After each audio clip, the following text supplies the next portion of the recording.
리얼리티 트랜서핑 제2권 제16장 의식이 깨어있으면 무의식으로부터 직관적 정보를 수신하는 데도 도움이 된다. 자신이 이렇게 생각하고 있는 것을 알아차리면 된다. 내가 왜 갑자기 이걸 하려고 했을까? 영혼의 목소리는 매우 부드러워 거의 들리지 않는다. 마음은 거기에 시끄럽게 대꾸한다. 조용히 해. 내가 뭘 원하는지, 뭘 해야 하는지 그건 내가 잘 알아. 새벽별 속삭이는 소리에 늘 귀를 기울이는 습관을 들여야 한다. 주변 상황을 반쯤밖에 의식하지 못하는 상태에서는 내면의 목소리에 귀 기울여야 할 때를 알아차린다는 것이 실질적으로 불가능하다. 영혼의 목소리에 귀를 기울이고 있기로 아침부터 단단히 각오했더라도 의식이 잠들어 버리면 정작 필요한 때가 왔을 때 그것을 기억할 수가 없다. 이리하여 우리는 영혼과 마음의 일치가 외부 의도를 만들어내며 깨어있는 의식이 외부 의도로 하여금 당신을 위해 작용하게끔 한다는 사실을 알았다.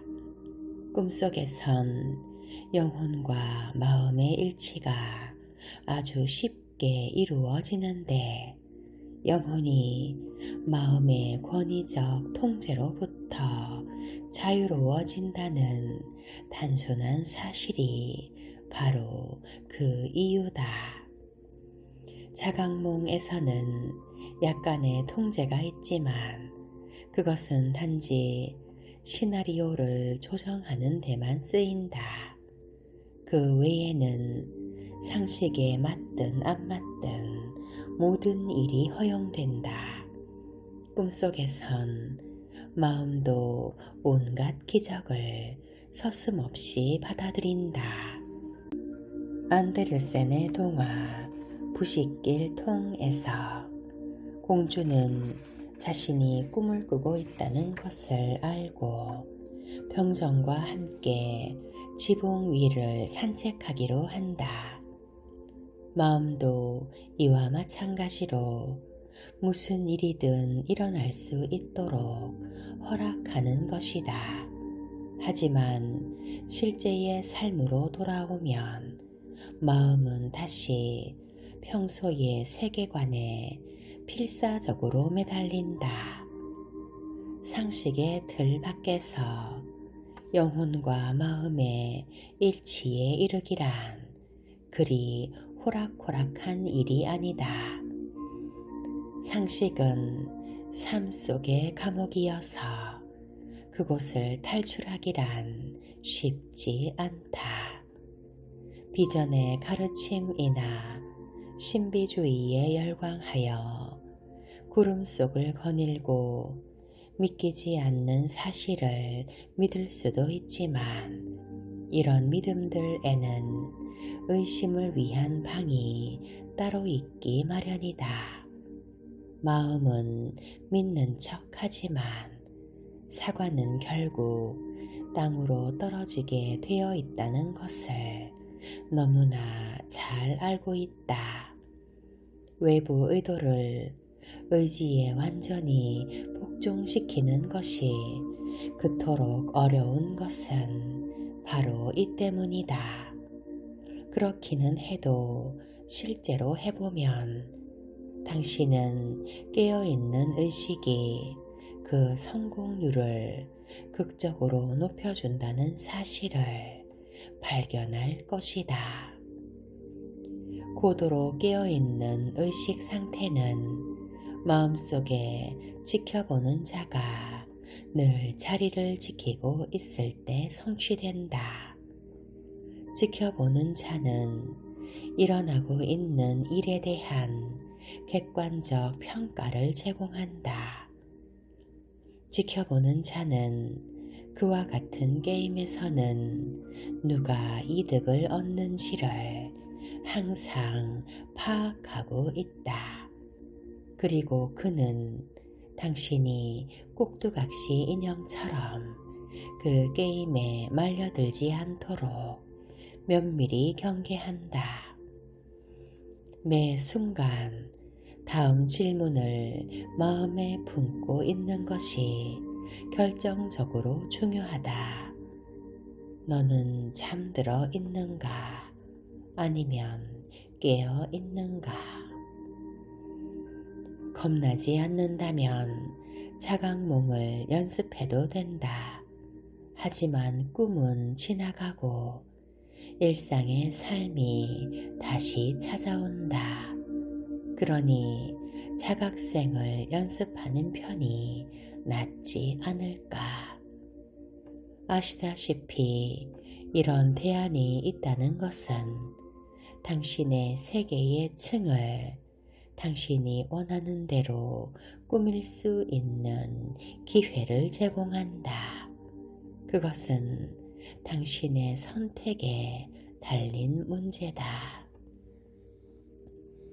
순수한 의도. 외부 의도는 불가해하고 거대한 힘이다. 하지만 한편으로 우리는 그것이 얼마나 모호하고 교묘한 것일 수 있는지도 알게 되었다. 외부 의도는 지배력과 관련된 것이지만 동시에 모든 통제의 거부와 관련된 것이기도 하다. 그것은 작용하고자 하는 의지이며 의지력이 일으키는 모든 압력에 대한 거부다. 그것은 가지겠다는 결정이며 얻어내고자 하는 몸부림에 대한 거부다. 그것은 동시에 이 모든 것이다. 마음에게 그것은 뭔가 새롭고 범상치 않은 것이다. 인간은 모든 것을 오로지 내부 의도로서만 얻어내는데 길들어 있다. 당신이 세상에 대한 직접적인 영향력을 가지고 있다면 세상은 즉시 반응할 것이다. 그것은 너무나 분명한 일이다. 하지만 세상은 그렇게 호락호락 복종해 주지 않는다. 당신은 노력을 해야 하고 자신의 입지를 구축하고 싸워 자신의 길을 헤쳐나가야 한다. 하지만 여기 다른 전략이 있다. 그렇게 싸우듯 소매를 걷어붙이고 나서기를 거부하는 것이다. 이것은 세상이 팔을 벌리고 당신을 맞을 거란 뜻이다. 물론 이처럼 요상한 방법은 당신의 마음을 혼란스럽게 할 것이다. 그렇다면 어떻게 하면 가지겠다는 결정과 나서기를 거부하는 사이에서 균형을 잡아 이 두 가지를 잘 조합시킬 수 있을까? 질문이 답을 암시하고 있다. 의도의 균형을 유지해야 한다. 그것은 욕망 없이 원하며 걱정 없이 돌보며 떠밀려 가지 않고 노력하며 고집 없이 행동함을 의미한다. 균형은 중요성의 포텐셜에 의해 흔들린다.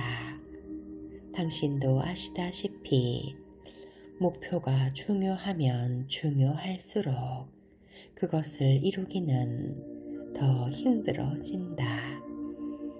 당신이 뭔가를 얻기 위해 지나치게 노심초사하고 원하는 것을 붙잡으려고 미친 듯이 날뛴다면 진정으로 원하면 반드시 얻는다는 속담과는 오히려 반대의 일이 벌어질 것이다. 초조한 마음은 자신의 소망이 이루어지리라는 믿음이 온전하지 않기 때문에 일어난다. 다음 두 가지의 태도를 비교해 보라. 난 정말 그것을 원해.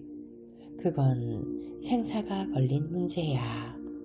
어떤 일이 있어도 그것만은 꼭 이루어야 해. 결코 놓치지 않을 거야. 자, 이제 두 번째. 좋아. 난 그걸 이루기로 결정했어. 사실이지. 그거야말로 내가 진정으로 원하는 거야. 그러니 뭐가 문제야? 난 그걸 가질 거야. 그걸로 충분해. 어떤 쪽이 성공할지를 판단하기는 어렵지 않다. 소망과 의도가 다른 점이 하나 더 있다. 소망은 그것이 실현되지 않을 가능성을 배제하지 않는다. 어떤 것을 소망했는데 그것을 가지기 힘들면 우리는 그것을 더욱더 원하게 된다. 욕망과 소망은 언제나 잉여 포텐셜을 만들어낸다. 욕망은 정의상 그 자체가 이미 포텐셜이다. 어떤 것이 어떤 자리에 없으면 그것을 그 자리에 가져다 놓으려는 정신적 에너지가 일어나는 법이다. 의도는 믿지도 않고 소망하지도 않는다. 의도는 단지 행동일 뿐이다.